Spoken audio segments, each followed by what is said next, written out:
그때 갑자기 이 지저귀는 소리를 듣고 나는 부르르 떨며 기뻐 드디어 모든 소원이 이루어졌다 하고 소리쳤다. 나는 우선 내 주위의 저는 풍경에 심신을 내맡기려 했다. 방안을 정리하는 대신 먼저 산책 갈 준비를 시작했다. 그 이튿날엔 작은 길이며 잡목숲이며 구석진 어느 곳도 돌아보지 않은 곳이 없었다.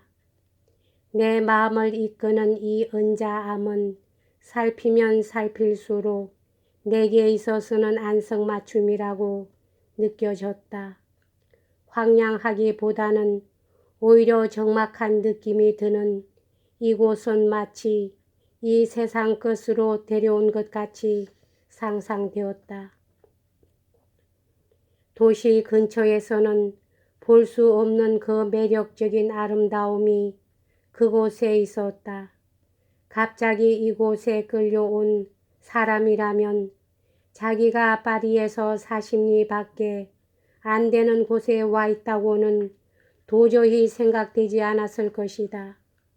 며칠 동안 전원의 기쁨에 잠긴 뒤 비로소 초고를 정리하기도 하고 일의 순서를 정하기도 할 생각이 났다. 지금까지 언제나 해온 것처럼 오전에는 악보를 베끼고 오후에는 흰 작은 수첩과 연필을 가지고 산책을 하기로 했다. 하늘 아래가 아니고서는 마음대로 생각하고 쓰고 할 수 없었으므로 이 방법을 바꿀 생각이 나지 않았다. 그리고 바로 집 문 앞에 가까운 몽모랑씨 숲이 앞으로는 나의 서재가 될 예정이었다. 이미 착수하고 있던 몇몇의 저수를 대강 한번 훑어보았다. 계획으로서는 훌륭한 것이었지만 도시의 시끄러움 때문에 그 실행이 부진했었다. 방해받는 일만 적어진다면 앞으로 좀 더 열을 내서 할 예정이었다. 또 이 기대대로 충분히 이행했다고 생각된다. 가끔 병을 앓거나 라슈브레트라든가 에피네라든가 오번너라든가 몽모랑씨의 집으로 끌려다녔고 설령 집에 있었다 해도 일 없이 놀기 좋아하는 패들에게 가끔 시달렸으며 또 하루의 반은 언제나 악보 베끼기로 보냈건만 은자암과 몽모랑시에서 보낸 6년 사이에 쓴 저술의 수량을 헤아려 본다면 그동안에 보낸 시간이 적어도 일 없이 보낸 것이 아니라는 것 좀 알 수 있다.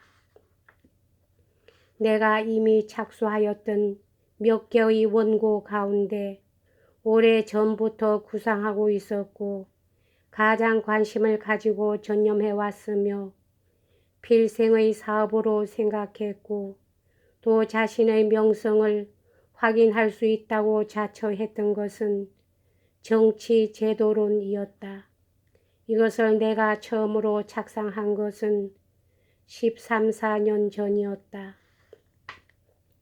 베네치아에 있을 때 나는 그토록 칭찬받고 있는 그 정부에도 역시 여러 가지 결함이 있는 것을 실제로 보고 듣고 할 기회를 가졌었다. 그 뒤로 내 시야는 인간 윤리의 역사적 연구에 의해 크게 넓어졌다. 나는 모든 것이 근본적으로 정치에 연결되어 있다는 것, 어떤 방법을 쓰건 모든 국민은 그 정부의 성격에서 벗어나지는 못한다는 것을 알았다. 따라서 가능한 최선의 정부란 어떤 것인가 하는 큰 문제는 다음의 물음에 귀착된다고 생각하게끔 되었다. 즉 가장 도덕적인, 가장 견식이 있는, 가장 현명한, 요컨대 가장 넓은 의미에서 최선의 국민을 양성하는데 가장 적당한 정체란 어떤 것일까? 이 물음은 표현은 다르지만 또 다음 물음과 매우 긴밀한 관계를 갖는 것으로 생각되었다. 그 성격상 언제나 법률과 가장 긴밀히 연결되는 정부란 어떤 것일까? 여기에서 법률이란 무엇인가? 그 외의 여기에 관련된 중요한 문제가 얼마든지 나올 수 있다. 그러한 문제는 어느 것이나 인류의 행복, 그 중에서도 나의 조국의 행복에 대해 여러 가지 유용한 위대한 진리로 나를 이끌어준다고 생각됐다. 최근 저네버의 여행에서는 나는 그곳에서 내 마음에 드는 법률이나 자유에 관한 만족할 만한 충분히 바르고 정확한 관념을 발견할 수 없었다.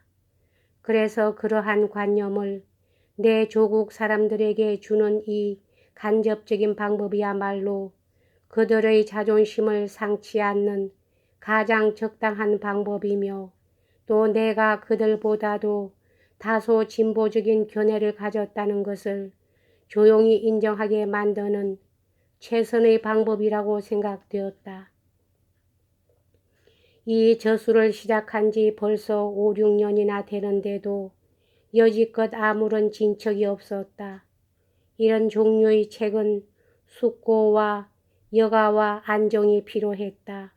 그리고 나는 이 계획을 아무에게도 심지어 디드로에게도 알리지 않았다. 이것을 쓰고 있는 그 시대나 그 나라에 대해 이 저서가 너무 대담하게 보이지는 않을까. 또 친구들이 겁을 먹고 내 지필을 방해하지는 않을까. 나는 그런 염려를 하고 있었다. 또 이것이 제때에 또는 내가 살아있는 동안에 발표할 수 있게끔 완성될지도 몰랐다. 어느 것에도 구속받지 않고 필요하다고 생각되는 것은 모조리 주제에 담을 수 있게 하고 싶었다. 물론 풍자적인 악의는 전혀 없고 또 당장 적용시키려는 생각도 없으므로 공평무사한 태도에는 조금도 지장이 없었다. 태어날 때부터 지녀온 사상의 자유는 물론 마음껏 행사할 예정이었지만 지금까지 내가 그 지배하에 생활하고 있는 그 정부를 항상 존경하고 결코 그 법률에 위배될 일은 하지 않았다. 그리고 국제법은 이것을 범하지 않도록 극력주의하나 이 법률에 의해 얻어지는 이익은 염려로 인해 이것을 포기할 필요는 없다고 생각하고 있었다. 솔직히 말해서 외국인으로서 프랑스에 살고 있는 나로서는 진실을 과감하게 말할 수 있기에는 매우 형편이 유리했다. 허가가 없이는 내가 하고 싶은 대로 조국에서는 일체 출판할 수가 없게 된다면 나의 주의에 대하여 그리고 그것을 어디서 발표를 하건 본국의 그 누구에게도 변명할 필요가 없다는 것을 나는 잘 알고 있었기 때문이다. 저네버에서는 그만큼 자유가 없었을 것이다. 거기에서는 어디서 내 책이 출판되던 관리는 그 내용에 간섭할 권리를 갖고 있었다. 에핀의 부인의 간청을 받아들여 저네버 이주 계획을 벌인 것도 이런 고려가 많이 작용돼 있었다.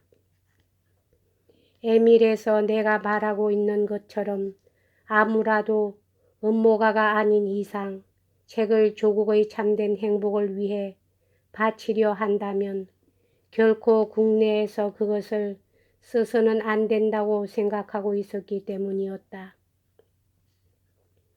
자신의 입장이 더욱 유리하다고 생각된 것은 프랑스 정부가 그리 대단한 호의의 눈으로는 보고 있지 않으나 나를 보호까지는 못해 주어도 최소한 가만두어 주리라 하는 확신이 서 있었기 때문이었다. 이왕 금지할 수 없을 바엔 묵인해 두는 것이 기실 무척 간단하고 가장 영리한 정책인 것처럼 생각되었다. 수록 프랑스 정부가 강권을 발동해서 나를 프랑스에서 추방해 보았자 내 책이 나오지 않을 리 없었고 도리어 신랄성을 더했을지도 모른다. 그렇지 않고 나를 조용히 내버려 두면 저자가 그 저술의 책임을 질 것이다. 게다가 프랑스는 과연 국제법을 존중하는 나라라는 평판을 얻게 되고 유럽의 다른 나라에 깊이 뿌리 박혀 있는 갖가지 편견을 씻어버리게도 되는 것이다. 그러한 나의 신뢰가 뒷날 사건으로 보아 헛된 것이었다고 판단하는 사람들은 그렇게 말하는 사람들 자신이 틀린 것이리라. 내가 받은 박해가 나의 저서 때문이라고 하지만 사실은 그들이 악의를 품고 있었던 것은 나 개인에 대해서였다. 여기까지 하겠습니다.